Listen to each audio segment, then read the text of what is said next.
আসসালামু আলাইকুম বন্ধুরা, আশা করি তোমরা সবাই ভালো আছো। চলে এলাম 10 মিনিট স্কুল অ্যাডমিশন প্রোগ্রামের অর্থায়ন দ্বিতীয় পত্রের আরও একটি লেকচার নিয়ে। আমি এসএমআর রাইয়ান আছি তোমাদের সাথে এবং আজকে আমি আলোচনা করব তোমাদের লেকচার নম্বর 24 নিয়ে এবং এই লেকচারের বিষয়বস্তু হলো বীমা সম্পর্কে মৌলিক ধারণা। সো তোমরা কিন্তু ইতিমধ্যে জানো আমরা 23 নম্বর লেকচার পর্যন্ত পড়েছি হচ্ছিল ব্যাংকিং নিয়ে, কিন্তু এই 24 নম্বর লেকচার থেকে আমরা পড়ব হচ্ছিল বীমা নিয়ে এবং আমরা 24, 25, 26 এবং 27 নম্বর এই 4টি লেকচারে আমরা মূলত বীমা সম্পর্কে আলোচনা করব। এর মধ্যে আমরা বীমা সম্পর্কে আজকে মৌলিক ধারণা নিব, এরপরে আমরা জীবন বীমা নিয়ে পড়ব, নৌ বীমা পড়ব, অগ্নি বীমা পড়ব, বিবিধ বীমা নিয়ে পড়ে আমরা মোটামুটি মোট 4টি লেকচারে আমাদের ডিসকাস করে আমাদের বীমার সকল আলোচনা শেষ করে দিব। সো আমাদের লেকচারে ঢোকার আগে আমাদের একটু অন্য একটি বিষয় জানা উচিত। বীমা এর স্পেলিংটা কি? বীমা নাকি বীমা, কোনটি? তো আমরা যখন ছোটবেলায় পড়তাম তখন মনে আছে আমরা এই স্পেলিংটা পড়েছিলাম বয় দীর্ঘী ময়াকারে মা। তবে লাস্ট কিছু বছর ধরে দেখা যাচ্ছে বীমার বানানটি বয়রস্যি ময় আকার দেওয়া এবং বেশিরভাগ বইয়ে এই বীমা বানানটি বয়রস্যি ময় আকারে দেওয়া আছে। তবে আমাদের একটু শিওর হয়ে নিতে হবে, কারণ আসলে তো মাঝে মধ্যেই দেখা যায় বাংলা একাডেমি বানান চেঞ্জ করে। সো আগে যেরকম বীমা ছিল তারা চেঞ্জ করে বীমা এনেছে। সো আমরা যখন পরীক্ষা দিব তার আগ মুহূর্তে দেখতে হবে আসলে বর্তমানে আমাদের যে বাংলা একাডেমি আছে সেখানে বীমা বানানটি কি আছে। এবং সকল বইয়ে এখন বয়রস্যি ময়াকার দেখা গেলেও কিছু কিছু বইয়ে কিন্তু এখনো আগের স্পেলিংও দেখা যাবে। সো শিওর করে আসলে বলা যাচ্ছে না যে বীমা বানান কোনটি বা কোনটি অ্যাকুরেট, বাট অবশ্যই আমরা যদি বানান আসে চোখ বন্ধ করে বয়রস্যি ময় আকার এখন সবচেয়ে বেশি প্রেফার করব, কারণ আমাদের যত বইগুলো আছে বেশিরভাগ বইয়ের বাইরের মলাটে বা চ্যাপ্টারের হেডিংগুলো কিন্তু বয়রস্যি দিয়ে ইউজ করা। ভিতরে কয়েক জায়গায় দীর্ঘে থাকলেও কিন্তু মেইন যেই হেডিংগুলো আছে সব জায়গায় বয়রস্যি ময় আকারে দেওয়া। সো আমরা বীমা বানানটি অবশ্যই বয়রস্যি দিয়ে নিব, কিন্তু যখন আমরা অ্যাডমিশন পরীক্ষা দিব তার আগে অবশ্যই এই যে বানানটি আছে একটু দেখে নিব যে বাংলা একাডেমি বর্তমানে বীমা বানানে কোনটি প্রেফার করছে বা কোনটিকে শুদ্ধ বলে দাবি করছে। সো এটা আমরা দেখে নিব। সো চলো এবার আমরা আমাদের মূল টপিকে ফিরে যেতে পারি। বীমার ধারণা, বীমা কি? প্রথমে আমরা সংজ্ঞায় আসি। বীমা হলো এক ধরনের লিখিত চুক্তি যেখানে বীমা গ্রহীতা নির্দিষ্ট প্রিমিয়ামের বিনিময়ে তার সম্ভাব্য ঝুঁকি বা বিপদের ভার বীমাকারী ব্যক্তি বা প্রতিষ্ঠানের উপর অর্পণ করে। দেখো তো এখানে মোট কতগুলো বিষয় পেলাম: লিখিত চুক্তি, বীমা গ্রহীতা, প্রিমিয়াম, সম্ভাব্য ঝুঁকি এবং বীমাকারী। এই 5টি পয়েন্ট হচ্ছিল বীমা চুক্তি বা বীমার ক্ষেত্রে খুবই গুরুত্বপূর্ণ কিছু পয়েন্টস বলতে পারো।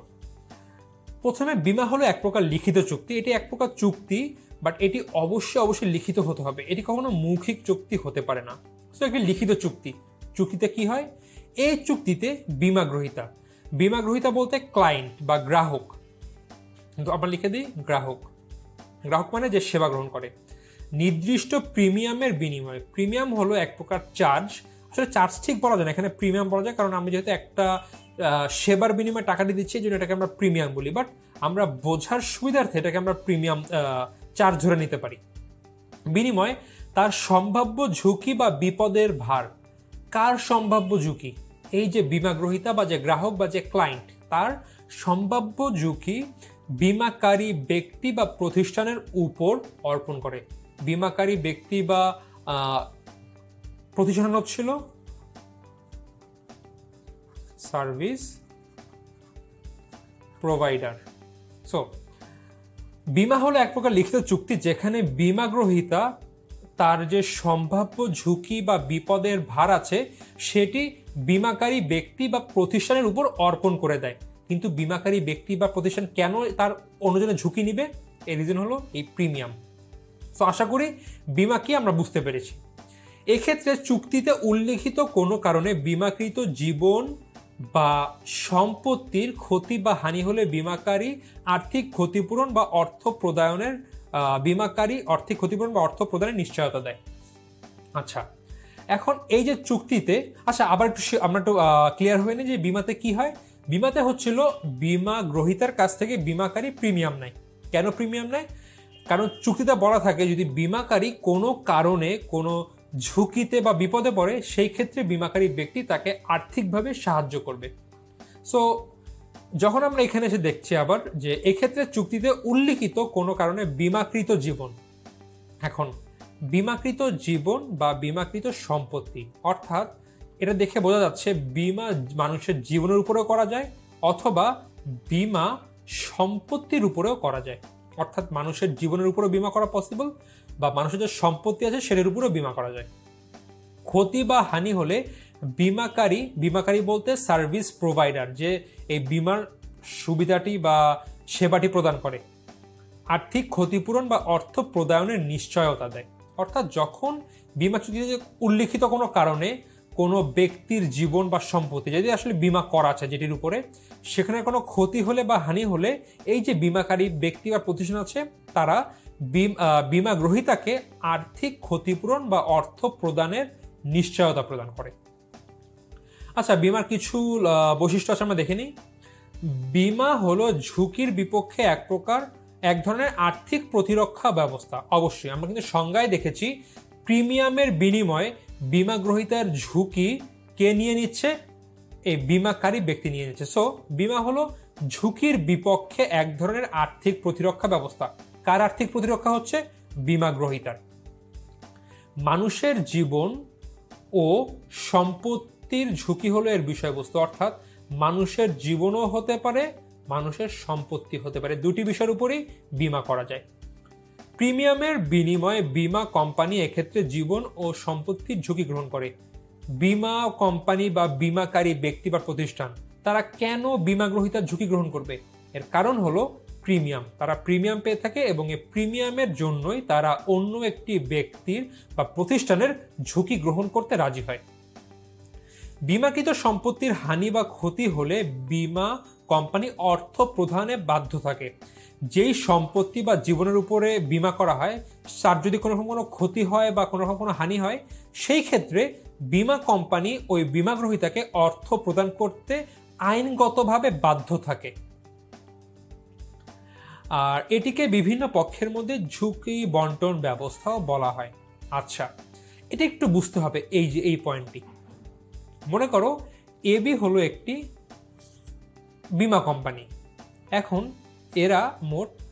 এরা হচ্ছিল গাড়ির জন্য বিমা করে বা মোটর বিমা করে, এটা আমরা আগামীতে পড়বো। বাট ধরে নেই এরা গাড়ি এক প্রকার মানুষের সম্পত্তি এবং গাড়ির উপরে এরা বিমা করে। সো এদের কাছে মোট 500 জন ক্লায়েন্ট আছে যে ভাই আমরা গাড়িতে বিমা করব। কি বিমাতে কি থাকবে? যদি গাড়িগুলো অ্যাক্সিডেন্টের দরুন কোনো ক্ষতি হয় গাড়ির, তাহলে আপনি আমার গাড়িতে ক্ষতিপূরণ দিবেন। এরকম 500 জন ইন্ডিভিজুয়াল মালিক আছে তাদের গাড়ি এখানে বিমা করে গিয়েছে।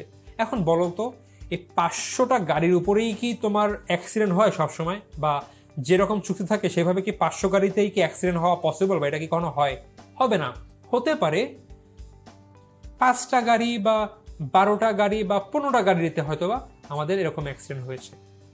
এই ক্ষেত্রে এই বিমা কোম্পানি কিন্তু এই যে গাড়িগুলোর ক্ষতি হয়েছে অ্যাক্সিডেন্টের জন্য এদের ক্ষতিপূরণ দিবে। ক্ষতিপূরণ কি নিজেদের পকেট থেকে টাকা দিয়ে দিবে? নিশ্চয়ই না। এই যে 500টা গাড়ির মালিকেরা তাদের 500টা গাড়ির জন্য বিমা করতে এসেছিল, তারা কিন্তু সবাই একে প্রিমিয়াম দিয়েছিল কিন্তু। অ্যান্ড এই প্রিমিয়াম পেয়েছে এবং এই প্রিমিয়ামের মধ্যে থেকেই কিন্তু এই ব্যক্তিগুলোর যাদের গাড়ির ক্ষতি হয়েছে ওদেরকে ক্ষতিপূরণ দিবে।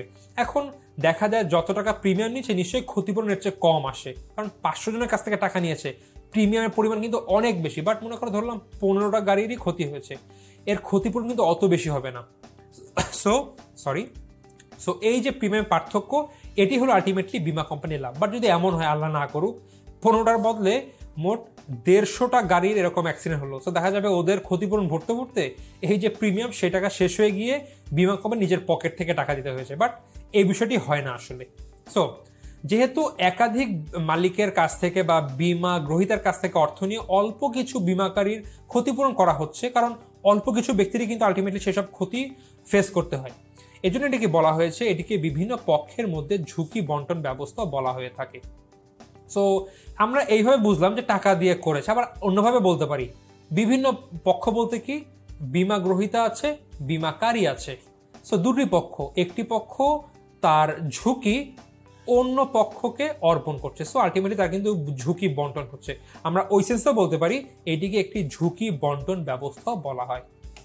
সো বীমা কি আমরা বুঝতে পারলাম। চলো আমরা এবার আমাদের পরবর্তী টপিকে যাই।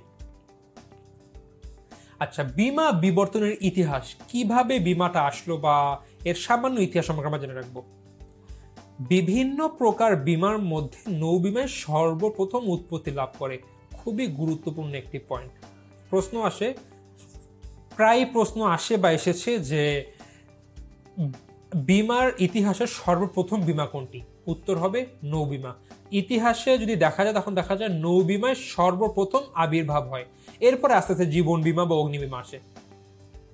মধ্যযুগের বাণিজ্যিক ইতিহাস পর্যালোচনায় দেখা যায় ইতালীয় বণিকরা তাদের পণ্য সম্ভার ইউরোপের বিভিন্ন বাজারে চালান দেওয়ার সময় বীমার আশ্রয় গ্রহণ করছিলেন। কি করত?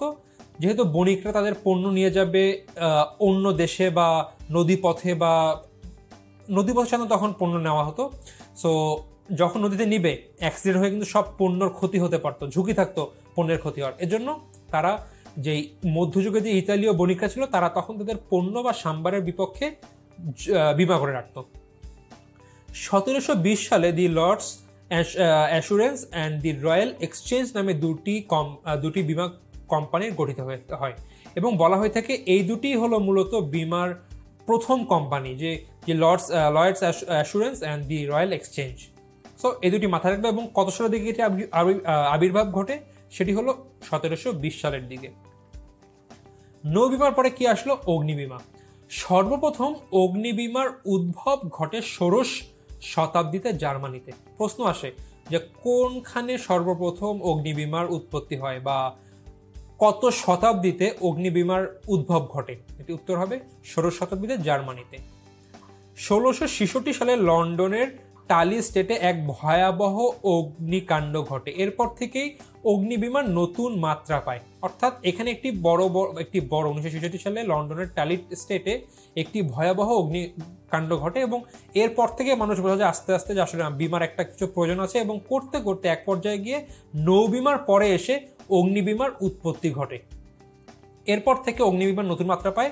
19 শতাব্দীর শুরুর দিকে ইউরোপের শিল্প বিপ্লবের পর অগ্নিবীমার ব্যাপক প্রসারণ লাভ করে। তখন দেখা যায় 19 শতাব্দীতে যখন আমাদের ইউরোপের শিল্প বিপ্লব হয়, অনেক কিন্তু শিল্প কারখানা গঠিত হয়, অনেক যন্ত্রপাতি ব্যবহার হয় এবং সেখানে কিন্তু যন্ত্রপাতি বা বিভিন্ন যে দামি দামি বা বড় মেশিন, সেখানে কিন্তু আগুন ধরতেই পারত এবং এর মাধ্যমে কিন্তু হয়তো বা মানুষের জীবন বা যে দালান করা সব জায়গায় আগুন ধরার একটি চান্স থাকতো বা একটি ঝুঁকি থাকতো এবং সেখানে তারপর থেকে আলটিমেটলি অগ্নিবীমার ব্যাপক প্রসার লাভ করে। জীবন বীমা। অগ্নিবীমার প্রতিষ্ঠার পরপরই মানুষ চিন্তা করতে থাকে জীবন বীমার প্রতিষ্ঠান। যখন মানুষ দেখলো যে না, নৌবীমা হয়েছে, অগ্নিবীমা হয়েছে, মানুষের জীবনে তো ক্ষতি হয়, মানুষ অ্যাক্সিডেন্ট করে, হাত ভেঙে যায়, পা ভেঙে যায়, মারা যেতে পারে। সো এইগুলোর জন্য তো বীমা করা যায়। সো এরপরে মানুষ এর প্রয়োজন অনুভব করে এবং এরপরেই কিন্তু আলটিমেটলি জীবন বীমার প্রতিষ্ঠা হয়। প্রাথমিকভাবে ধারণা পদ্ধতি বা অ্যাসেসমেন্ট সিস্টেমের উপর ভিত্তি করে জীবন বীমা গড়ে ওঠে। অর্থাৎ জীবন বীমার প্রথমে যে প্রাথমিকভাবে ধারণা পদ্ধতির উপরে কিন্তু গড়ে ওঠে যে এর মানুষের জীবনের, আমরা যেরকম সম্পত্তির বীমার ক্ষেত্রে কিন্তু আমরা সম্পত্তির দাম নির্ধারণ করতে পারি, কিন্তু মানুষের দাম, জীবনের যে ক্ষতিপূরণ বা যে টাকা দিবে, এটি আমরা কিভাবে নির্ধারণ করব? সো এর জন্য প্রথমে ধারণা পদ্ধতি ব্যবহার করা হতো, কিন্তু পরবর্তীতে মৃত্যুহার পঞ্জি বা মর্টালিটির টেবিল আবিষ্কৃত হয় এবং বর্তমানে এই মৃত্যুহার পঞ্জির উপর ডিপেন্ড করেই কিন্তু জীবন বীমা চলে আসছে। সো আমরা বীমা বিবর্তনের ইতিহাস সম্পর্কে জানলাম। আচ্ছা, বলো তো বীমার মাধ্যমে বীমা গ্রহীতা বীমাকারীর উপর কি অর্পণ করে? উত্তর হচ্ছিল ঝুঁকি অর্পণ করে দেয়, তাই না? সো আমাদের জানতে হবে ঝুঁকি কি। ঝুঁকির ধারণা। সাধারণভাবে ঝুঁকি হলো আর্থিকভাবে পরিমাপযোগ্য ক্ষতি সংগঠনের সম্ভাবনা। আমাদের একটি ক্ষতি হতে পারে, যখন সেই ক্ষতিকে আমরা আর্থিকভাবে গণনা করতে পারবো সেটিকে আমরা ঝুঁকি বলবো। আমার প্রতিষ্ঠানের যেই ম্যানেজার আছে সে মৃত্যুবরণ করতে পারে, মৃত্যুবরণ করলে কিন্তু কোম্পানির ক্ষতি হবে, কিন্তু এটি কি অর্থের অঙ্ক দ্বারা পরিমাপযোগ্য নয়, কারণ তার যদি মৃত্যু ঘটে কোম্পানির ম্যানেজারের, কত টাকার ক্ষতি হবে সেটা কিন্তু আমরা জানি না। তবে কোম্পানির আমরা পণ্য বিক্রি করছি 5 টাকায়, মোট 100টি পণ্য, দাম হচ্ছিল 500 টাকা, বাট আগামীতে পণ্যের দাম 4.5 টাকা হলে বা 4.5 টাকা হলে আমাদের পণ্যের দাম কমে হয়ে যাবে 450 টাকা। সো কত টাকা ক্ষতি হবে? 50 টাকা। সো 50 টাকার ক্ষতি হওয়ার ঝুঁকি, মানে আমাদের ঝুঁকি আছে 50 টাকার, এই ঝুঁকিটা কিন্তু আর্থিকভাবে, মানে এই যে মানে ক্ষতি হওয়ার সম্ভাবনা, এটি কিন্তু আর্থিকভাবে পরিমাপযোগ্য। সো ঝুঁকি হলো আর্থিকভাবে পরিমাপযোগ্য ক্ষতি সংগঠনের সম্ভাবনা। আমাদের যে ক্ষতিটি, যেরকম এখানে 50 টাকা দেখলাম, ক্ষতিটি আর্থিকভাবে পরিমাপযোগ্য, সেটিকেই আমরা ঝুঁকি বলবো। তবে যেই আর্থিক ক্ষতি আমরা আর্থিকভাবে পরিমাপ করতে পারবো না, যেরকম আমাদের ম্যানেজারের মৃত্যু হলে কত টাকা ক্ষতি হবে, সেটিকে আমরা অবশ্যই ঝুঁকি বলবো না, সেটিকে আমরা বলবো অনিশ্চয়তা। অর্থাৎ কোনো কিছু ক্ষতি হওয়ার সম্ভাবনাকে আমরা বলবো অনিশ্চয়তা, আর অনিশ্চয়তার যে অংশকে পরিমাপ করা যায় তাকে আমরা বলবো ঝুঁকি। মানুষের জীবন ও সম্পত্তিকে ঘিরে যে ক্ষতির সম্ভাবনা, শঙ্কা বা অনিশ্চয়তার বিদ্যমান থাকে, তার যে অংশ অর্থ দ্বারা পরিমাপযোগ্য তাকে ঝুঁকি বলে। দেখো, মানুষের জীবন সম্পত্তিকে ঘিরে ক্ষতির সম্ভাবনা, শঙ্কা বা অনিশ্চয়তা বিদ্যমান থাকে, তার যে অংশ অর্থ দ্বারা পরিমাপযোগ্য তাকেই ঝুঁকি বলবে। অর্থাৎ আমাদের জীবনে যে ক্ষতির সম্ভাবনা আছে বা শঙ্কা বা অনিশ্চয়তা আছে, তার যে অংশটাকে আমরা অর্থ দ্বারা পরিমাপ করতে পারবো, সেটিকে আমরা ঝুঁকি বলবো। আচ্ছা, ঝুঁকির নিম্নোক্ত বৈশিষ্ট্যগুলো লক্ষণীয়। ঝুঁকির কিছু বৈশিষ্ট্য আছে। অনিশ্চয়তাকে ঘিরে ঝুঁকির আবর্তিত হয়। কোনো কিছু ক্ষতি ঘটার সম্ভাবনাকে কিন্তু আমরা অনিশ্চয়তা বলছি, সেটি আমরা পরিমাপ করা যাক বা না যাক। এই ম্যানেজারের মৃত্যু যেরকম অনিশ্চয়তা, পণ্যের দাম কমে আমাদের আর্থিক ক্ষতি হওয়ার যেই সম্ভাবনা, সেটিও কিন্তু অনিশ্চয়তা। তবে এর মধ্যে যেটিকে আমরা অর্থ দ্বারা পরিমাপ করতে পারবো, সেটি কিন্তু ঝুঁকি। তো স্বাভাবিকভাবে অনিশ্চয়তাকে ঘুরে ঝুঁকি আবর্তিত হয়, কারণ ঝুঁকি হলো এই অনিশ্চয়তার একটি অংশ। আর্থিক ক্ষতির শঙ্কা বা অনিশ্চয়তা বীমার ক্ষেত্রে ঝুঁকি হিসাবে গণ্য।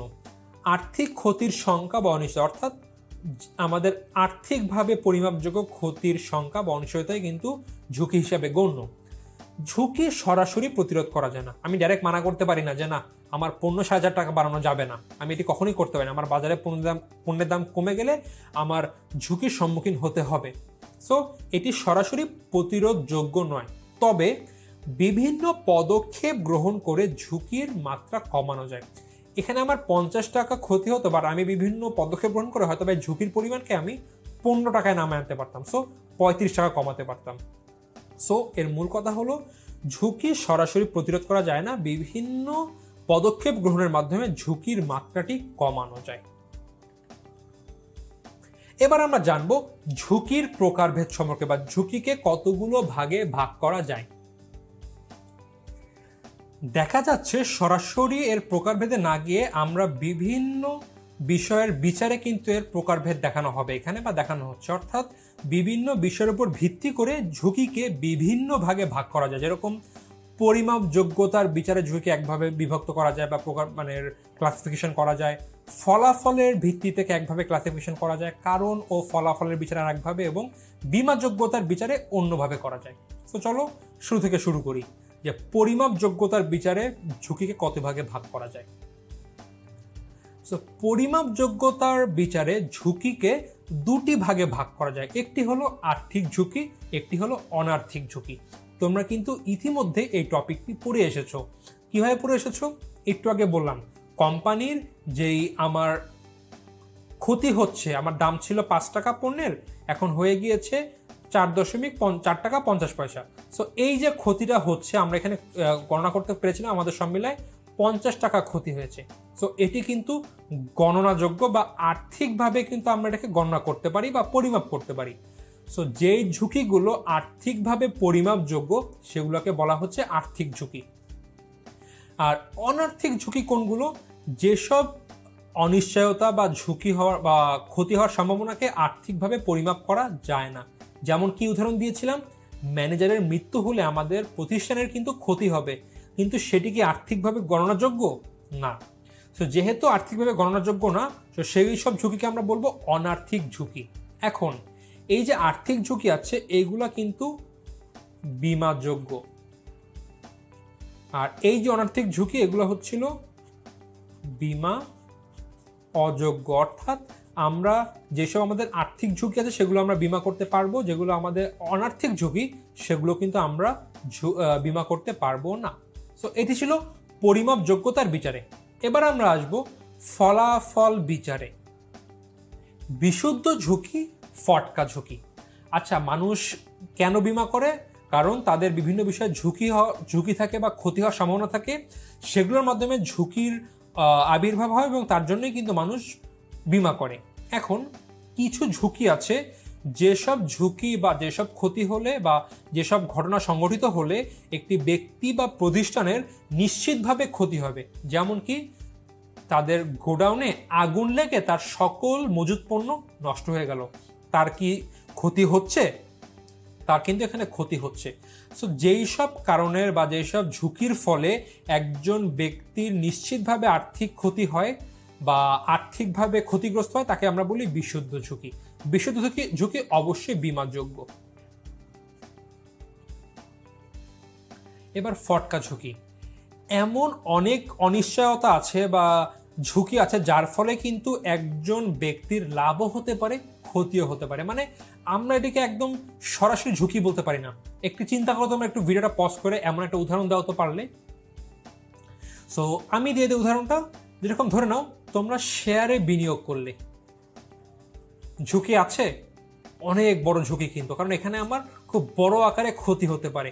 তবে এই যে ঝুঁকি গ্রহণ করলাম এর জন্য কিন্তু আমার বড় আকারে লাভও হতে পারে। সো যে সকল ঝুঁকির জন্য একজন ব্যক্তির বা বীমাগ্রহীতার লাভও, যেই ঝুঁকির ফলে লাভ হওয়ার সম্ভাবনা আছে আবার ক্ষতি হওয়ার সম্ভাবনা আছে, সেগুলোকে বলা হয় ফটকা ঝুঁকি। কারণ এগুলো আসল ঝুঁকি না, কারণ এই ঝুঁকির জন্য আমার লাভ হওয়ার সম্ভাবনা আছে। সো এগুলোকে আমরা ঝুঁকি হিসাবে আসলে ধরতে পারি না, এগুলোকে বলা হয় ফটকা ঝুঁকি। এবং এইসব ফটকা ঝুঁকি বীমার অযোগ্য।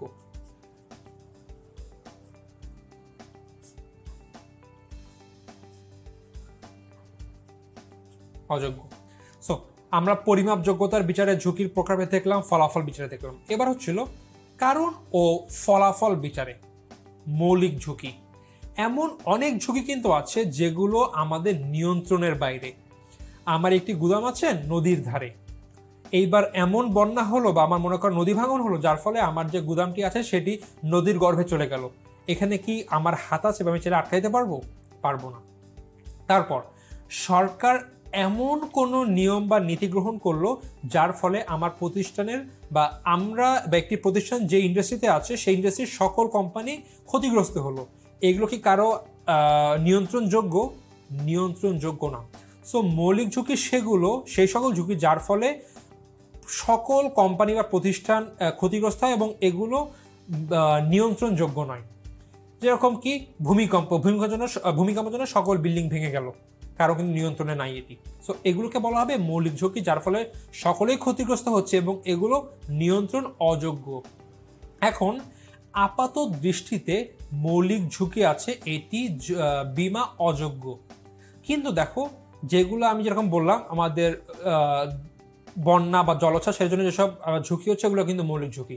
তবে চিন্তা করো, জলোচ্ছ্বাস যদি আমি একটি নৌ বিমার ক্ষেত্রে চিন্তা করি তাহলে কিন্তু সেটি আবার একটি কোনো মৌলিক ঝুঁকি না, কারণ নৌকা গেছে সেখানে এই সমস্যা হবেই। সো কিছু কিছু ক্ষেত্রে মৌলিক ঝুঁকি বীমাযোগ্য হলেও বেশিরভাগ ক্ষেত্রেই মৌলিক ঝুঁকি অবীমাযোগ্য। সো আমি এখানে কিছু লিখলাম, এটি স্পেশাল কেস। নির্দিষ্ট ঝুঁকি কি? যে সকল ঝুঁকি আমাদের নিয়ন্ত্রণযোগ্য এবং নির্দিষ্ট প্রতিষ্ঠানকে বা নির্দিষ্ট ব্যক্তিকে প্রভাবিত করে সেগুলোকে আলটিমেটলি বলা হচ্ছে নির্দিষ্ট ঝুঁকি। যেমন কি, এই যে আমার প্রতিষ্ঠানের পণ্যের দাম কমে গেল, সো আমার কিন্তু ক্ষতি হবে। বা আমার নির্দিষ্ট বিল্ডিংয়ে আগুন লেগে গেল, আমার কিন্তু ক্ষতি হবে। সো এগুলোকে আমরা নির্দিষ্ট ঝুঁকি বলবো এবং এগুলো কিন্তু বীমাযোগ্য। লাস্টে থাকলো আমাদের বীমা যোগ্যতার বিচারে। আসলে এগুলো বীমা যোগ্যতা বলছে, বীমাযোগ্য ঝুঁকি কোনগুলো? এই যে বিশুদ্ধ ঝুঁকি, আর্থিক ঝুঁকি বা মৌলিক ঝুঁকি, যে সকল ঝুঁকির জন্য বীমা করা যায়। যেরকম আমার প্রতিষ্ঠানে আগুন লেগে যেতে পারে, আমি ঝুঁকি করতে পারবো। আমার জীবনে অ্যাক্সিডেন্ট, আমার মৃত্যুবরণ হতে পারে, আমি আমার জীবনের উপর ঝুঁকি করতে পারবো।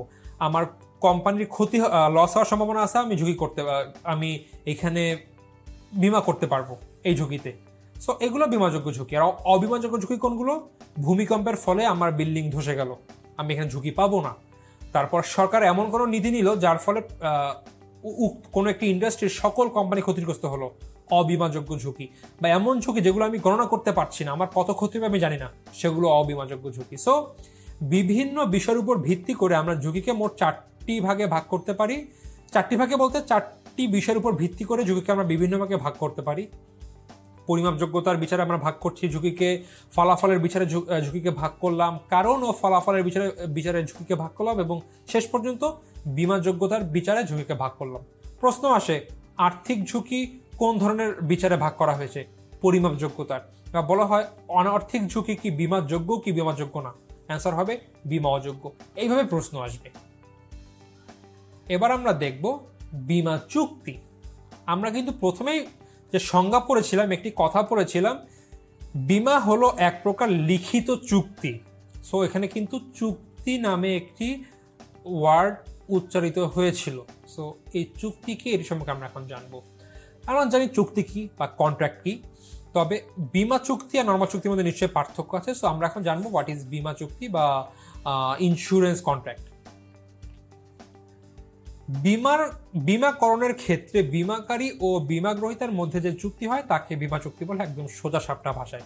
যে বিমা করার ক্ষেত্রে বিমাকারী এবং বিমাগ্রহীতার মধ্যে যে চুক্তি হবে তাকে বলা হবে বিমা চুক্তি। বিমা এখানে দেখো, এরকম এখানে ধরে নিই আমরা একজন ক্লায়েন্ট, বিমা গ্রহীতা একজন হচ্ছিল বিমাকারী। সো এই দুই ব্যক্তির মধ্যে যে চুক্তিটা হলো লিখিত চুক্তি কাগজে, সেটাকে বলা হবে ইন্স্যুরেন্স কন্ট্রাক্ট। বিমা চুক্তিতে দুটি পক্ষ থাকবে, একটি হলো বিমাকারী, একটি হলো বিমা গ্রহীতা। দুটি পক্ষ ছাড়া কিন্তু কখনোই আসলে কিন্তু কোনো চুক্তি সম্পাদন পসিবল না। অ্যাটলিস্ট দুটি পক্ষ থাকতে হয় যে কোনো চুক্তিতে। এবং ঠিক একইভাবে বিমা চুক্তির ক্ষেত্রে দুটি পক্ষ থাকবে, একটি হলো বিমাকারী যেটি হলো কোম্পানি, আর বিমা গ্রহীতা সে হলো ক্লায়েন্ট যে সেবাটি গ্রহণ করছে, অর্থাৎ ইনি হলো সেবা গ্রাহক এবং বিমাকারী ছিল সেবা গ্রহীতা। তো অবশ্যই দুটি পক্ষ থাকতে হবে, দুটি পক্ষ না থাকলে কখনোই বিমা চুক্তি সম্ভব নয়। এক পক্ষ তার ঝুঁকি অন্য পক্ষের উপর অর্পণ করে, অর্থাৎ দেখতে পাচ্ছি দুটি পক্ষ থাকে, একটি ছিল বিমা গ্রহীতা, একটি বিমাকারী। বিমা গ্রহীতা প্রিমিয়ামের বিনিময়ে কিন্তু তার ঝুঁকিটি বিমাকারীর উপর প্রদান করে থাকে বা আরোপ করে থাকে, এবং অপর পক্ষ সেই ঝুঁকি বহনের প্রতিশ্রুতি দিয়ে থাকে। এই বিমা চুক্তির মাধ্যমে কিন্তু বিমাকারী বিমা গ্রহীতাকে প্রতিশ্রুতি দেয় যে হ্যাঁ ভাই, আপনার ঝুঁকি আমি বহন করছি। বিমা সম্পর্কিত সকল তথ্য এই চুক্তিপত্রে লিপিবদ্ধ থাকে। কোন সম্পত্তির উপর বিমা হবে, সম্পত্তির মূল্য কত টাকা পর্যন্ত আমরা বিমা হলে বিমা ক্ষতিপূরণ প্রদান করব, কত দিনের জন্য, আমাদের প্রিমিয়ামের হার কত হবে, বিমার মেয়াদ কতদিন হবে, সকল বিষয়বস্তু কিন্তু খুব ডিটেলসে এই বিমা পত্রে বা বিমা চুক্তির মধ্যে লিখিত থাকে। বিমা চুক্তির আরো কিছু বৈশিষ্ট্য আছে। প্রথমে বৈধ চুক্তি। বিমা চুক্তি অবশ্যই একটি বৈধ চুক্তি, এবং এটি কিন্তু আইনগতভাবে বৈধ, এমন না কিন্তু এটি ইলিগাল। এটি অবশ্যই একটি লিগাল চুক্তি, এবং এখানে ইলিগালের কিছু নেই। এটি সরকারিভাবে কিন্তু এই বিমার কার্যক্রম করার অনুমতি দেওয়া আছে, এবং দেখা যায় বিশ্বের বেশিরভাগ দেশেই এই বিমা চুক্তি করে এবং আইনিভাবে বৈধ। এখন কিছু দেশে অবৈধ আছে কিনা আসলে আমি সেটা বলতে পারছি না, বাট বেশিরভাগ দেশে বা পৃথিবীর উন্নয়নশীল দেশে বা বাংলাদেশের মতো উন্নয়নশীল বা পৃথিবীর বড় বড় উন্নত দেশে কিন্তু এই বিমা একটি লিগাল চুক্তি বা লিগালি এই বিমা ব্যবসা পরিচালিত হয়ে থাকে। লিখিত চুক্তি।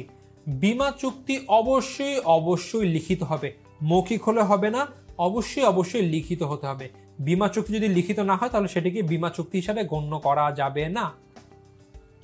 আর্থিক নিরাপত্তার ব্যবস্থা। আমরা জানি বিমা চুক্তিতে কয়টি পক্ষ থাকে? দুটি পক্ষ, একটি হলো বিমাকারী, আরেকটি হলো বিমা গ্রহীতা।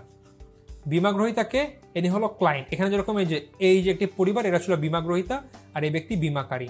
সো বিমাকারী হলো প্রতিষ্ঠান যে সেবা প্রদান করে বিমা সেবার, আর বিমা গ্রহীতা হলো তারা বিমা সুবিধা গ্রহণ করে থাকে। সো এই দেখো, বিমা যে গ্রহীতা তাদের কিন্তু তারা তাদের ঝুঁকি বিমাকারীর উপর দিয়ে দিয়েছে, এখন বিমাকারী কি সেই ঝুঁকি মোকাবেলা করবে? না, বিমাকারী ঝুঁকি তো আমরা কখনো কিন্তু আমরা মোকাবেলা করতে পারি না, আমরা হ্রাস করতে পারি। সো এইখানে বিমার কাজ তো হ্রাস করা না, বিমার কাজ হলো যদি কোনো কারণে বিমা গ্রহীতা চুক্তিতে উল্লিখিত কোনো কারণে সেই ক্ষতিতে তার কোনো ক্ষতি হয় বা কোনো অসুবিধায় পড়ে, ইন দ্যাট কেস বিমাকারী তাকে আর্থিকভাবে সাহায্য করবে।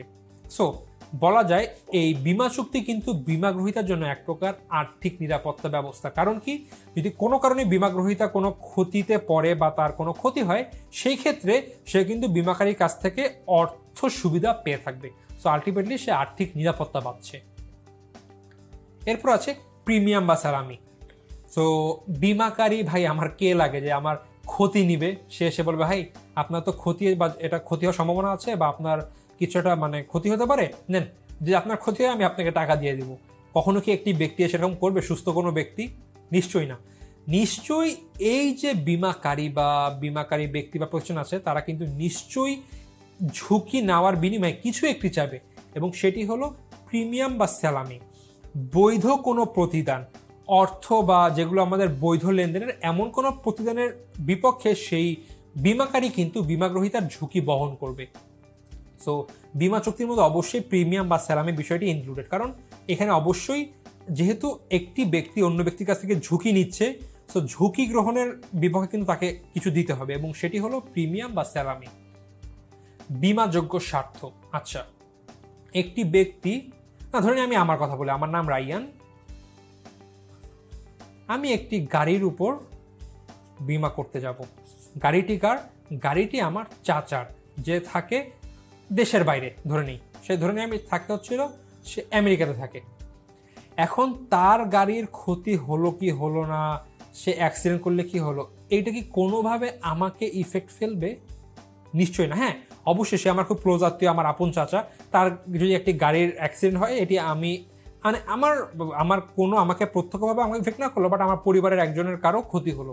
বাট এক হিসাবে কিন্তু তার গাড়ি যদি অ্যাক্সিডেন্ট হয় বা তার গাড়ি চুরি হয়ে যায়, তার ফলে কিন্তু আমার কোনো ইফেক্ট পড়ছে না বা আমার কিন্তু কোনো সমস্যা হচ্ছে না। সো এই গাড়ির উপরে কিন্তু আমার কোনো বিমাযোগ্য স্বার্থ নেই বা আলটিমেটলি আমার কোনো স্বার্থ নেই, কারণ এই গাড়ি ভালো থাকুক বা খারাপ থাকুক এর ফলে আমার কিছু যায় আসবে না বা আমার কোনো লাভ ক্ষতি নেই। তবে দেখো, এই গাড়িটির উপর কিন্তু আমার যে চাচা আছে, ধরে নিই সে আমেরিকাতে বা ধরে নিই সে খুলনায় থাকে, যে চাচা আছে তার কিন্তু গাড়ির ক্ষতি হলে কিন্তু তার কিন্তু মানে গাড়ির অ্যাক্সিডেন্ট বা চুরির সাথে কিন্তু তার লাভ ক্ষতির একটি প্রত্যক্ষভাবে সম্পর্ক আছে। সো গাড়ির উপরে কিন্তু আমার চাচার একটি স্বার্থ রয়েছে। সো এটিকে বলা হয় বিমাযোগ্য স্বার্থ। বিমাকারী ব্যক্তি যেই বিষয় বা যে সম্পত্তি বা জীবনের উপর বিমা করবে, সে জীবনের উপর অবশ্যই অবশ্যই তার স্বার্থ থাকতে হবে, যেটাকে বলা হচ্ছে বিমাযোগ্য স্বার্থ। বিমাযোগ্য স্বার্থ না থাকলে কখনোই বিমাকারী কোনো সম্পত্তি বা কোনো জীবনের উপর বিমা করতে পারবে না। এরপর আমরা দেখব নির্দিষ্টতার প্রতি গুরুত্বারোপ। বিমা যে চুক্তি থাকবে সেখানে প্রিমিয়ামের পরিমাণ, কি সম্পত্তি, কোন সম্পত্তির উপর বিমা করা যায় সেটির সকল ডিটেলস ইনফরমেশন, সম্পত্তির দাম কত, এই বিমা চুক্তি কতদিনের জন্য চলবে, এই বিমাকারীকে বা বিমা গ্রহীতাকে বা বিমা গ্রহীতা কোম্পানি কোনটি, বা এই যে বিমা চুক্তি এটির মেয়াদ কতদিন বা কত পিরিয়ড ধরে এটি চলবে, সকল বিষয় কিন্তু এই বিমা চুক্তিতে একদম নির্দিষ্ট করে উল্লেখ করা থাকবে। এবং এটিও উল্লেখ করা থাকবে যে বিমাকৃত সম্পত্তি বা জীবনের কোন কোন ধরনের ক্ষতি হলে তারা এই বিমা সাহায্য প্রদান করবে বা বিমার অর্থ প্রদান করবে। এই সব বিষয় কিন্তু বিমা চুক্তিতে একদম নির্দিষ্ট আকারে উল্লেখ করা থাকবে। ঝুঁকি বন্টনের উদ্দেশ্য। আমরা জানি যে বিমা চুক্তির মাধ্যমে বিমাকারী ব্যক্তি তার ঝুঁকি বিমা গ্রহীতাকে অর্পণ করে দেয়, একটি অংশ অর্পণ করে দেয়। সো স্বাভাবিকভাবেই কিন্তু এর উদ্দেশ্য হলো ঝুঁকি বন্টন করা। মানব কল্যাণ সংস্থা, যখন একটি ব্যক্তি কোনো একটি জীবন বা সম্পত্তির উপর যে তার ঝুঁকি বা ক্ষতি হওয়ার সম্ভাবনা, সে যখন একটি অন্য ব্যক্তিকে সেটি অর্পণ করে দেয়, সে যেমনভাবে মানসিক প্রশান্তিতে থাকে, ঠিক একইভাবে সে আসলেই উক্ত ক্ষতিতে যদি পড়ে বা তার ক্ষতি হয়, সে কিন্তু আর্থিকভাবে সহায়তা পায়। সো দুটি কিন্তু আলটিমেটলি মানব কল্যাণের সাথে রিলেটেড, কারণ একটি বিমাকারীর কিন্তু এখানে বিভিন্নভাবে সহায়তা হচ্ছে। আর বিমা গ্রহীতা তারও কিন্তু এক প্রকার এখানে কল্যাণ হচ্ছে, কারণ সে কিন্তু মুনাফা অর্জন করতে পারছে। তো সেটিও কিন্তু তার পক্ষ থেকে এক প্রকার কল্যাণ। সো আলটিমেটলি এটি মানব কল্যাণ সংশ্লিষ্ট। কিন্তু আসলে এই টপিকের মূল বিষয়বস্তু হলো বীমা গ্রহীতা বীমাকারীর কাছ থেকে কোনো জীবনের ক্ষতি হওয়ার সম্ভাবনা বা কোনো সম্পত্তির ক্ষতি হওয়ার যেই ঝুঁকি, সেই ঝুঁকি তার উপর নিয়ে নেয়। সো আলটিমেটলি বীমাকারীর কিন্তু এর জন্য কল্যাণ হয়। সো এগুলো ছিল বীমা চুক্তির কিছু বৈশিষ্ট্য। এইবার আমরা দেখব বীমা চুক্তির অপরিহার্য উপাদান, মানে একটি বীমা চুক্তি করতে হলে আমার কি কি উপাদান থাকতেই হবে। সো বীমা চুক্তির উপাদান বা অপরিহার্য উপাদান, চুক্তি সংশ্লিষ্ট আইনগত উপাদানসমূহ, অর্থাৎ চুক্তির উপর ভিত্তিতে আমার কি কি উপাদান থাকতে হবে। দুটি পক্ষ, আমরা আগে জেনেছি দুটি পক্ষ না থাকলে কখনোই চুক্তি সম্পাদন করা সম্ভব না। ঠিক একইভাবে বীমা চুক্তিতে দুটি পক্ষ থাকবে, বীমাকারী বীমা গ্রহীতা। দুটি পক্ষ না থাকলে কখনোই বীমা চুক্তি সম্পাদিত হবে না। বৈধ প্রতিদান ও উদ্দেশ্য, মাত্রই বলেছি বীমা গ্রহীতার কাছ থেকে, লিখে নিই,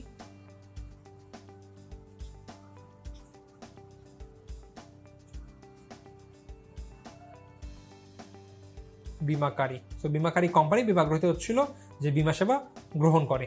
সো বৈধ প্রতিদান এবং উদ্দেশ্য, এই যে বীমা চুক্তি হয়, বীমাকারী তো বীমা গ্রহীতার কাছ থেকে বীমা গ্রহীতার ঝুঁকি নিয়ে নিচ্ছে, কিন্তু ফ্রি নিবে না। মাত্রই কিন্তু বলেছি প্রিমিয়াম নিবে। প্রিমিয়াম হিসাবে কি নিবে? এমন কিছু যেগুলোকে প্রতিদানের ক্ষেত্রে বৈধ হিসাবে গ্রহণ করা হয়, যেমন হতে পারে টাকা, বা হতে পারে সম্পত্তি, বা অন্য কোনো আর্থিকভাবে পরিমাপযোগ্য কোনো সম্পত্তি হতে পারে। বাট বেশিরভাগ ক্ষেত্রেই বীমার ক্ষেত্রে, বেশিরভাগ মানে অলমোস্ট সব ক্ষেত্রেই টাকাকে কিন্তু এর প্রিমিয়াম হিসাবে বা বৈধ প্রতিদান হিসাবে এই বীমা চুক্তিতে ব্যবহার করা হয়ে থাকে। এবং উদ্দেশ্য থাকে যে বীমা গ্রহীতার ঝুঁকি বীমাকারী ব্যক্তি নিয়ে নিবে, এবং এই উদ্দেশ্যেই কিন্তু এই যে বৈধ প্রতিদান বা এই টাকা বীমা গ্রহীতা বীমাকারীকে প্রদান করে থাকে, যেটিকে আমরা প্রিমিয়াম হিসাবে উল্লেখ করে থাকি। সো এটি এক প্রকার বৈধ প্রতিদান, এবং যেই সব বিষয় লেনদেন করা বৈধ সেগুলোকে আমরা এখানে ব্যবহার করতে পারবো, এবং এর উদ্দেশ্য হবে কিন্তু বৈধ। পক্ষসমূহের চুক্তি সম্পাদনের যোগ্যতা, এই যে দুটি পক্ষ আছে বীমা গ্রহীতা বীমাকারী, এই দুটি পক্ষের কিন্তু অবশ্যই চুক্তি সম্পাদনের যোগ্য হতে হবে। অযোগ্য, চুক্তি সম্পাদন অযোগ্য কোনো ব্যক্তি বা প্রতিষ্ঠান কিন্তু বীমা করতে পারবে না। যেরকম কি 18 বছরের নিচে যাদের বয়স আছে তারা কিন্তু বীমা করতে পারবে না, কারণ তারা সেখানে কিন্তু চুক্তি সম্পাদনের যোগ্য এখনো হয়ে পারেননি, বা যারা মানসিকভাবে ভারসাম্যহীন তারাও কিন্তু চুক্তি সম্পাদনের যোগ্য নয়। সো এরাও কিন্তু এই বীমা চুক্তিতে মানে পক্ষ হিসাবে থাকতে পারবে না। নির্দিষ্টতা, মাত্রই বলেছি বীমা চুক্তিতে কিন্তু কোন সম্পত্তির উপর বীমা হবে, সম্পত্তির দাম কত অর্থের জন্য বীমাটি করা হবে, প্রিমিয়াম কত হবে, কোন কোন ভাবে ক্ষতি হলে ক্ষতিপূরণ করা হবে, বা কত দিনের জন্য চলবে, সকল বিষয় কিন্তু নির্দিষ্ট আকারে বলা থাকে। লিখিত, আবার একটু আগে বলেছি বীমা চুক্তি অবশ্যই লিখিত হতে হবে। সো অপরিহার্য উপাদানের ক্ষেত্রে বীমা চুক্তির সাথে রিলেটেড এই বিষয়গুলো অবশ্যই থাকতে হবে, আর নয় বীমা চুক্তি হবে না। এবার চুক্তির সাথে সংশ্লিষ্ট আমরা আইনগত উপাদান দেখেছি, আমরা দেখবো এবার বীমা ব্যবসায় সংশ্লিষ্ট উপাদান সমূহ। সো বীমাযোগ্য শর্ত, মাত্র আমি একটি কিন্তু আগের স্লাইডেই আমার চাচার গাড়ির সাথে এবং চাচা এবং আমার একটি উদাহরণ দিয়েছি যে অবশ্যই যে সম্পত্তির উপর বীমা করব তার উপর বীমা গ্রহীতার অবশ্যই স্বার্থ থাকতে হবে, না হয় কিন্তু সেটি কখনোই বীমা করা যাবে না। প্রিমিয়াম প্রদান, অবশ্যই যে ঝুঁকি গ্রহণ করছে বীমাকারী, সো বীমা গ্রহীতা বীমাকারীকে কি প্রদান করবে? প্রিমিয়াম প্রদান করবে। আর্থিক ক্ষতিপূরণ, এই চুক্তি কিন্তু আর্থিক ক্ষতিপূরণের চুক্তি, কারণ যখন বীমা গ্রহীতা আর্থিকভাবে ক্ষতিগ্রস্ত হবে তখন কিন্তু বীমাকারী তাকে আর্থিক ক্ষতিপূরণ প্রদান করবে। সো এটি একটি আর্থিক ক্ষতিপূরণের চুক্তি। প্রত্যক্ষ কারণ, আচ্ছা আমি যেটাকে উদাহরণ দিলাম গাড়ির উদাহরণ, সেটি আবার বলি। মনে করো আমার চাচা যে গাড়িটির বীমা করেছে সে কি বলেছে, ভাই যদি গাড়ি রাস্তায় চলতে গিয়ে অন্য কোনো গাড়ির সাথে সংঘর্ষে এসে যদি কোনো ক্ষতি হয় আপনারা ক্ষতিপূরণ করবেন, এটি হলো বীমা চুক্তির ক্ষেত্রে বলা হয়েছিল। তবে দেখা গেল একদিন ঝড়ে যে গাড়ি যেখানে ছিল একটি ঝড়ে কোনো কারণে গাড়ির ডাল ভেঙে, গাড়ির কোনো একটি গাছের ডাল ভেঙে গাড়ির উপর পড়লো এবং এর ফলে গাড়ির ক্ষতি হলো। এখন বলো চুক্তিতে কি বলা ছিল? চুক্তিতে কিন্তু বলা ছিল যদি মানে রাস্তায় চলতে গিয়ে অন্য গাড়ির সংঘর্ষে গাড়ির কোনো ক্ষতি হয় তাহলে বিমাকারী বিমাগ্রহীতাকে বা অর্থাৎ আমার চাচাকে ক্ষতিপূরণ প্রদান করবে। তবে কিভাবে ক্ষতি হলো? গাড়িটি একটি রাস্তায় দাঁড়িয়ে ছিল বা পার্কিং করা ছিল, ঝড় হওয়ার সময় একটি গাছের ডাল ভেঙে পড়ে গাড়ির ক্ষতি হলো। এটি কিন্তু প্রত্যক্ষ কারণ নয়। সো যদি প্রত্যক্ষ কারণ না হয় সেই ক্ষেত্রে কিন্তু অবশ্যই বিমাকারী বিমাগ্রহীতাকে ক্ষতিপূরণ দিতে বাধ্য থাকে না। আনুপাতিক অংশগ্রহণ, গাড়ির ক্ষতি হয়েছে, আমার চাচা দুটি কোম্পানিতে এর বিমা করেছে, এবি কোম্পানি এবং XYZ কোম্পানি। XYZ কোম্পানিকে 5 টাকা প্রিমিয়াম দিয়েছে আর এবি কোম্পানিকে 10 টাকা প্রিমিয়াম দিয়েছে। সো দেখো মোট কি হলো, 2:1 কিন্তু হয়েছে। যে এরপরে গাড়ির যে ক্ষতি হবে, মনে করো ক্ষতি হয়েছে 50 টাকার, বা ধরে নেই আমার 50 টাকার ক্ষতি হয়েছে। In that case AB company দিবে হচ্ছিল 2:1, 50কে 3 ভাগে ভাগ করলে যা হয়, আচ্ছা আমি একটু ইজি করার জন্য ধরে নিই 60 টাকার ক্ষতি হয়েছে। In that case AB company দিবে হচ্ছিল 40 টাকা অ্যান্ড XYZ কোম্পানি দিবে 20 টাকা। কারণ কি, আমার চাচা তার গাড়িটিকে একাধিক কোম্পানিতে বিমা করেছে। সো কোনো ক্ষতি হলে ওই যে একাধিক বিমা কোম্পানি তারা তাদের প্রিমিয়ামের আনুপাতিক হারে সেই ক্ষতিপূরণে অংশগ্রহণ করবে। স্থলাভিষিক্তকরণ, আচ্ছা ধরে নেই এই গাড়িটি চুক্তি অনুযায়ী বিভিন্নভাবে ক্ষতি হলে বিভিন্ন ক্ষতিপূরণের কথা বলা হয়েছে। আমার চাচা এই গাড়িটিকে বিমা করেছে এবি কোম্পানির কাছে। এখন গাড়িটির দাম হলো 10 লক্ষ। এখন গাড়ির এমন কোনো ক্ষতি হলো, এমন কোনো অ্যাক্সিডেন্ট হলো যে গাড়িটি ব্যবহার অনুপযোগী হয়ে গেল বা গাড়িটি সম্পূর্ণ নষ্ট হয়ে গেল, তাহলে কি হবে? এবি কোম্পানি আমার চাচাকে মোট 10 লক্ষ টাকা প্রদান করে দেবে, অর্থাৎ গাড়ির যে সম্পূর্ণ ভ্যালু সেই অর্থ আমার চাচাকে প্রদান করে দেবে, অর্থাৎ এবি কোম্পানি 10 লক্ষ টাকা আমার চাচাকে প্রদান করে দেবে। এখন দেখো গাড়ির কিন্তু সম্পূর্ণ ক্ষতিপূরণ এবি কোম্পানি আমার চাচাকে প্রদান করে দিয়েছে। এখন তাহলে গাড়িটির কি হবে? গাড়িটি কি চাচা রেখে দিবে? নিশ্চয়ই না। এই গাড়িটি যেহেতু গাড়িটির সম্পূর্ণ ক্ষতিপূরণ এবি কোম্পানি আমার চাচাকে দিয়ে দিয়েছে, এখন এর গাড়ির যে মালিকানা, গাড়ি নষ্ট হলেও এটি এবি কোম্পানির আন্ডারে চলে যাবে। গাড়িটি হয়তোবা এরপরে এবি কোম্পানি একদম নিয়ে ফেলে দিবে, কোনো কিছু করার থাকবে না, তবুও এই গাড়ির কিন্তু মালিকানা চলে যাবে এই বিমাকারী কোম্পানির কাছে। অর্থাৎ কোনো সম্পত্তি যখন সম্পূর্ণ আকারে ক্ষতিপূরণ প্রদান করা হয় তখন সেই সম্পত্তির মালিকানা আলটিমেটলি সেই বিমাকারী ব্যক্তি বা বিমাকারী প্রতিষ্ঠানের কাছেই কিন্তু চলে যায়। এবং এই যে নিয়ম বা নীতি বা এই যে পদ্ধতি, এটাকে বলা হয় স্থলাভিষিক্তকরণ বা স্থলাভিষিক্ততার নীতি। সো এটি ছিল বিমা ব্যবসায় সংশ্লিষ্ট উপাদানসমূহ। এই দুটি উপাদান কিন্তু অবশ্যই বিমা চুক্তির ক্ষেত্রে থাকতে হবে, আর নাই কিন্তু কখনোই বিমা চুক্তি সম্পূর্ণ হবে না। অর্থাৎ এগুলো হলো বিমা চুক্তির অপরিহার্য উপাদানসমূহ। এবার আমরা দেখব বিমাযোগ্য স্বার্থ কি। আমরা কিন্তু একটু আগে পড়েছি বিমা চুক্তির ক্ষেত্রে বিমাযোগ্য স্বার্থ খুবই গুরুত্বপূর্ণ একটি জিনিস, যেটি ছাড়া বিমা চুক্তি হয় না। সো এই বিমাযোগ্য স্বার্থ বিষয়টি কি সেটা আমরা এখন একটু বিস্তৃত আকারে জানব। বিমাযোগ্য স্বার্থ হলো বিমার বিষয়বস্তুতে বিমা গ্রহীতার এমন একটি আর্থিক স্বার্থ যার অস্তিত্বতে বা নিরাপত্তায় সে আর্থিকভাবে লাভবান হয় এবং যা না থাকলে বা বিনষ্ট হলে আর্থিকভাবে ক্ষতিগ্রস্ত হয়। আবার একটু পড়া যাক। আচ্ছা, এইটা পড়ার আগে আমরা দেখে নেই একটি উদাহরণ দিয়ে। সো আমি আবার সেই আমার এবং আমার চাচার গাড়ি নিয়ে আসি। সো এটি না কাজ করে আমি একটি নাম দিই, এটি হলো রহিম। এটি হলো একটি গাড়ি। যদি আমি আঁকতে পারি না, দেখি একটু ট্রাই করি যে গাড়ি হয় কিনা। আচ্ছা, অনেকটা হয়েছে।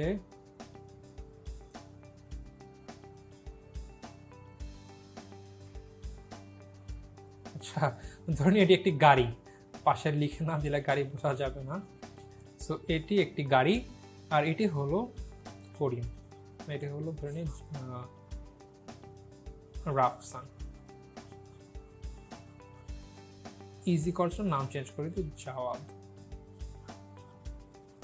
আচ্ছা দেখো, সো এটি একটি গাড়ি, এই গাড়ির মালিক হচ্ছিল জাওয়াদ। সো জাওয়াদ হচ্ছিল এই গাড়ির ওনার, আর রাফসান হচ্ছিল মনে করো জাওয়াদের কোম্পানিতে একজন এমপ্লয়ি, অর্থাৎ জাওয়াদের আন্ডারে রাফসান কাজ করে। সো রাফসান জাওয়াদের একজন এমপ্লয়ি, আর এই গাড়িটা কার? এই গাড়িটা হচ্ছিল জাওয়াদের। এখন দেখো বলা হয়েছে বীমাযোগ্য স্বার্থ হলো বীমার বিষয়বস্তু। আমরা ধরে নিই গাড়িটি হচ্ছিল বীমার বিষয়বস্তু বা গাড়িকে বীমা করা হবে। বীমা বিষয়বস্তুতে বীমা গ্রহীতার এমন একটি স্বার্থ যার অস্তিত্বে বা নিরাপত্তায় সে আর্থিকভাবে লাভবান হয় এবং যা না থাকলে বা বিনষ্ট হলে আর্থিকভাবে ক্ষতি হয়। এখন দেখো এই গাড়ি যদি অ্যাক্সিডেন্টে পুরো নষ্ট হয়ে যায়, রাফসানের কি কোনো কিছু যায় আসবে? সে কি আর্থিকভাবে কোনো লাভবান বা কোনো ক্ষতি কিছু হবে? রাফসানের কিন্তু কিচ্ছু যায় আসবে না, কারণ এই গাড়িটি ওর নয়। তবে দেখো গাড়ির মালিক কিন্তু জাওয়াদ। যদি গাড়িটি অ্যাক্সিডেন্ট করে কোনো ক্ষতি হয় তাহলে কিন্তু জাওয়াদ আর্থিকভাবে ক্ষতিগ্রস্ত হবে, কারণ যদি গাড়িটি ভালো থাকতো সে কিন্তু আর্থিকভাবে লাভবান হতো। কেমন লাভবান হতো? তার কিন্তু অধিক দাম দিয়ে প্রতিদিন অফিসে যাওয়ার সময় উবার বা কোনো সিএনজি ইউজ করা লাগতো না। সে কিন্তু তার গাড়িতে ইজিলি কম দামে গ্যাস ইউজ করে কিন্তু অফিসে যাওয়া আসা করছে, বা একটু সে আরামে যাওয়া আসা করছে নিজের গাড়িতে, বা যখন তখন যেখানে সেখানে সে যেতে আসতে পারছে। সো যদি গাড়িটি ভালো থাকে জাওয়াদ কিন্তু আর্থিকভাবে লাভবান হবে। বাট যদি এখন গাড়িটি নষ্ট হয়ে যায় বা ভেঙে যায়, জাওয়াদ কিন্তু আর্থিকভাবে ক্ষতিগ্রস্ত হবে। সো এই গাড়িটির ভালো থাকা বা না থাকার উপরে কিন্তু জাওয়াদের আর্থিক লাভবান হওয়া বা ক্ষতিগ্রস্ত হওয়া ডিপেন্ড করছে, যেটি কিন্তু রাফসান, যে হলো জাওয়াদের এমপ্লয়ি, জাওয়াদের আন্ডারে কাজ করে, এই গাড়িটি ভালো থাকুক না ভেঙে যাক বা নষ্ট হোক, রাফসানের কিন্তু কোনো যায় আসে না। সো দেখো এখন যদি এই গাড়িটির বীমা করা হয়, ইন দ্যাট কেস এই গাড়ির উপরে কিন্তু জাওয়াদের বীমাযোগ্য স্বার্থ রয়েছে। কারণ কি? কারণ যদি গাড়ির ক্ষতি হয় জাওয়াদ আর্থিকভাবে ক্ষতি হবে, যদি গাড়িটির কোনো ক্ষতি না হয় বা ভালো থাকে তাহলে কিন্তু জাওয়াদ আর্থিকভাবে লাভবান হবে, বা লাভবান না হলেও এই জাওয়াদ প্রত্যক্ষভাবে এখানে কিন্তু সুবিধা পাবে। কিন্তু এই গাড়ির ভালো হোক বা না হোক, ভালো থাকুক বা না থাকুক, রাফসানের কিন্তু কোনো কিছু যায় আসছে না। সো আবারও বলি, বীমাযোগ্য স্বার্থ হলো বীমার বিষয়বস্তু। বীমার বিষয়বস্তু কি? এই গাড়িটি কিন্তু বীমার বিষয়বস্তু। বিষয়বস্তুতে বীমা গ্রহীতার এমন একটি স্বার্থ যার অস্তিত্ব বা নিরাপত্তায় সে আর্থিকভাবে লাভবান হয় এবং যা না থাকলে বা বিনষ্ট হলে আর্থিকভাবে ক্ষতিগ্রস্ত হয়। এখন দেখো রাফসান কি এই গাড়ির বীমা গ্রহীতা হতে পারবে? পারবে না। কারণ কি? গাড়ি ভালো থাকলে বা নষ্ট হলে রাফসানের কিছু যায় আসে না। তবে গাড়ি ভালো থাকলে জাওয়াদ আর্থিকভাবে লাভবান হবে, আর ক্ষতি হলে আর্থিকভাবে কিন্তু ক্ষতিগ্রস্ত জাওয়াদ হবে। So in that case Jawad কিন্তু বীমা গ্রহীতা হতে পারে। আর এই গাড়িটি যদি বীমা করা হয়, আলটিমেটলি এই গাড়ির বীমাযোগ্য স্বার্থ কার আছে? জাওয়াদের আছে। বীমাযোগ্য স্বার্থ ছাড়া বীমা চুক্তি করা যায় না। যেহেতু জাওয়াদের বীমাযোগ্য স্বার্থ আছে গাড়ির উপরে, জাওয়াদ অবশ্যই বীমা করতে পারবে গাড়ির উপরে। তবে রাফসানের বীমাযোগ্য স্বার্থ নেই গাড়ির উপরে, কারণ গাড়ি ভালো থাকুক বা নষ্ট হোক রাফসানের যায় আসে না। সো রাফসান কিন্তু চাইলেই এই গাড়ির কোনো রকম কোনো বীমা করতে পারবে না। জীবন বীমার ক্ষেত্রে বীমা চুক্তি করার সময় বীমাগ্রহীতার এরূপ স্বার্থ থাকা প্রয়োজন। আচ্ছা, আমরা দুটি বিষয়ের উপরে কিন্তু করতে পারি, একটি হলো জীবন আর একটি হলো সম্পত্তি। অর্থাৎ বীমা দুটি বিষয়ের উপর করা যায়, একটি হলো জীবনের উপরে, একটি হলো সম্পত্তির উপরে। এখন জীবন বীমার ক্ষেত্রে বীমা চুক্তি করার সময় বীমাগ্রহীতার এরূপ স্বার্থ থাকা প্রয়োজন। যখন জীবন বীমা করব ওই সময় কিন্তু যেই বীমাগ্রহীতা বীমা চুক্তি করার সময় কিন্তু উক্ত সম্পত্তির উপর, মানে জীবন বীমার ক্ষেত্রে চুক্তি করার সময় বীমাগ্রহীতার স্বার্থ থাকতে হবে। কিন্তু সম্পত্তির যখন বীমা করব সেটি হলো যখন ক্ষতি হবে তখন এরূপ স্বার্থক বহাল থাকা আবশ্যক।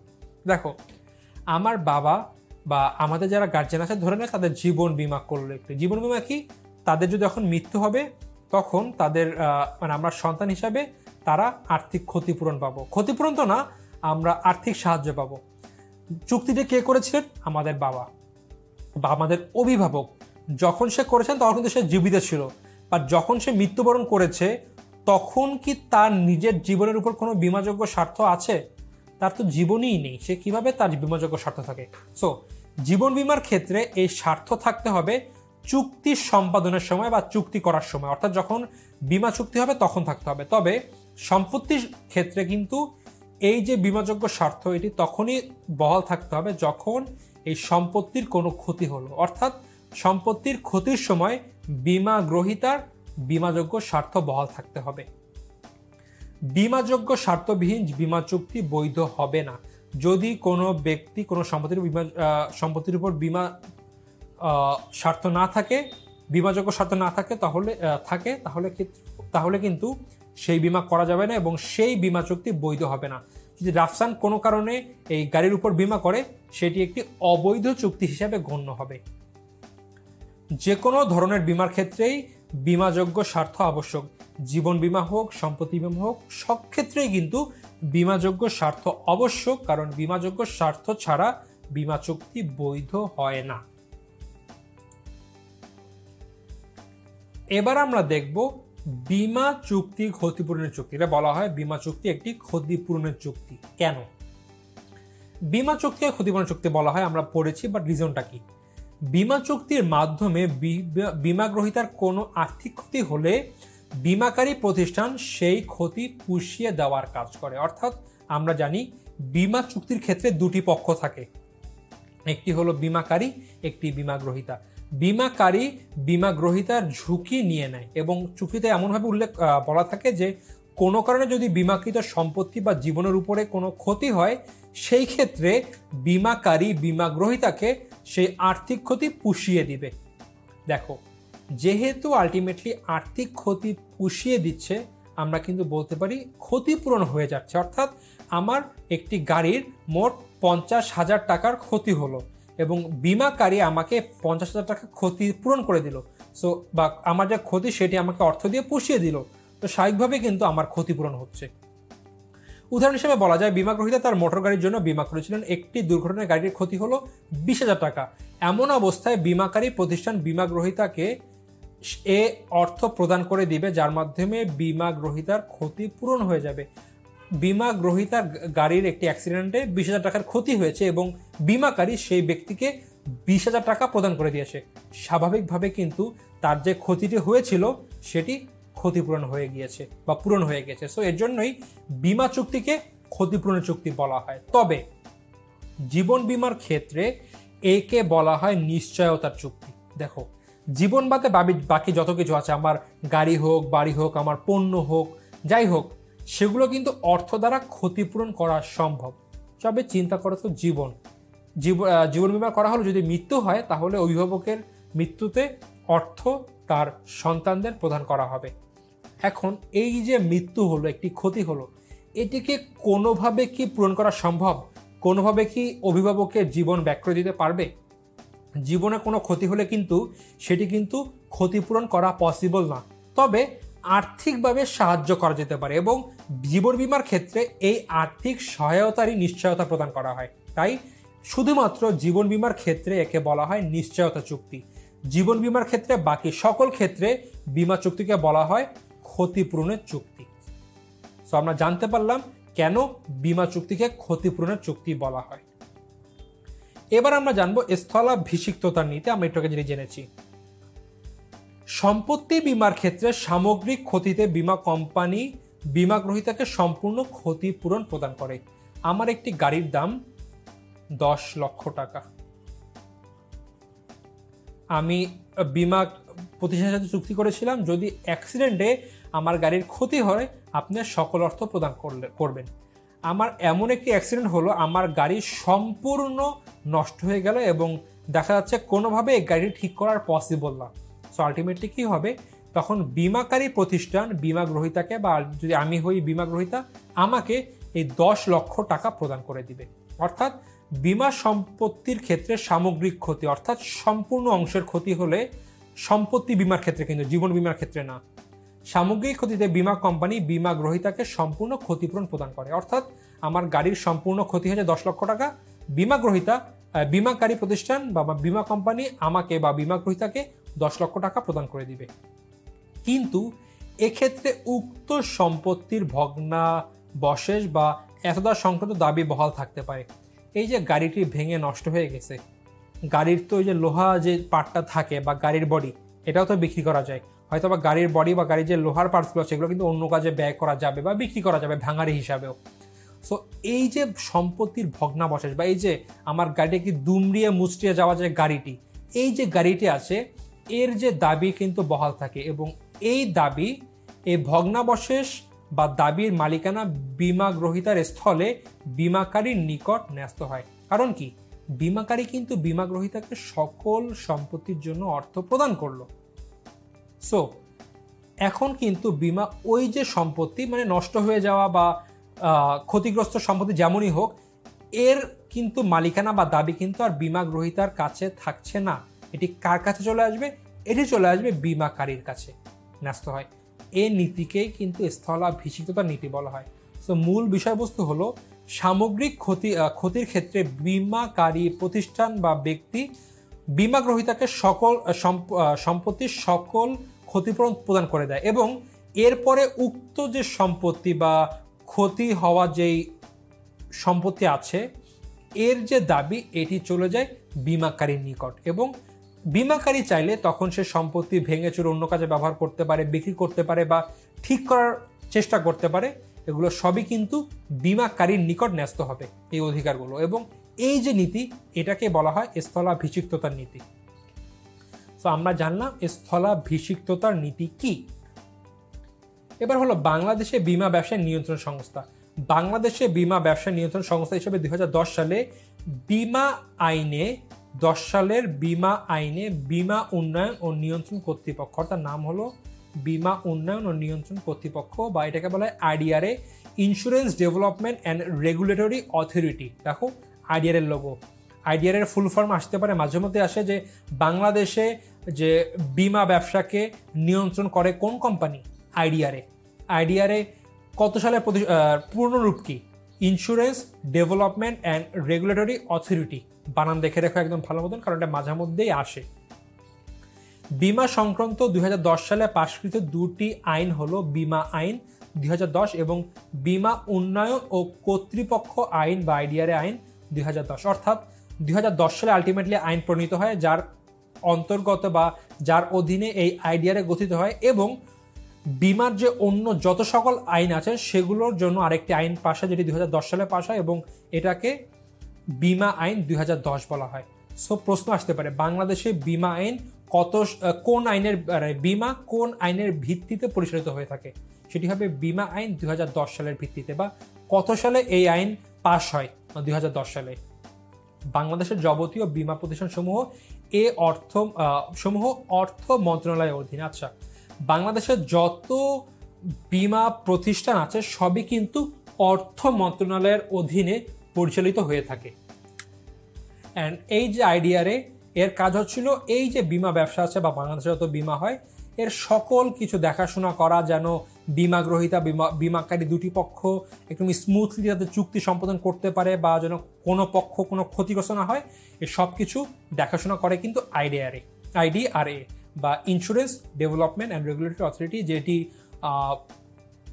নিয়ন্ত্রণ সংস্থা যেটি প্রতিষ্ঠিত হয়েছে আইডিআরএ বা বীমা উন্নয়ন ও নিয়ন্ত্রণ কর্তৃপক্ষ আইন 2010 সালের আন্ডারে এবং বাংলাদেশে যত রকম বীমার যত চুক্তি বা যা হয় সবই হয়ে থাকে বীমা আইন 2010 সালের যে আইন আছে সেটির আন্ডারে। সো এই লেকচারে এ পর্যন্তই আমরা বীমা সম্পর্কে মৌলিক আলোচনাগুলো করলাম বা বীমা কি জানলাম। এর পরবর্তী লেকচারগুলোতে অর্থাৎ আমাদের যে পরবর্তী আরও বীমা সম্পর্কে আরও 3টি লেকচার হবে, সেখানে আমরা জীবন বীমা, নৌ বীমা, অগ্নি বীমা এবং বিবিধ বীমা সম্পর্কে জানব। সো বন্ধুরা, এই লেকচারে এ পর্যন্তই, দেখা হচ্ছে পরবর্তী লেকচারে। সে পর্যন্ত সবাই ভালো থাকো, সুস্থ থাকো।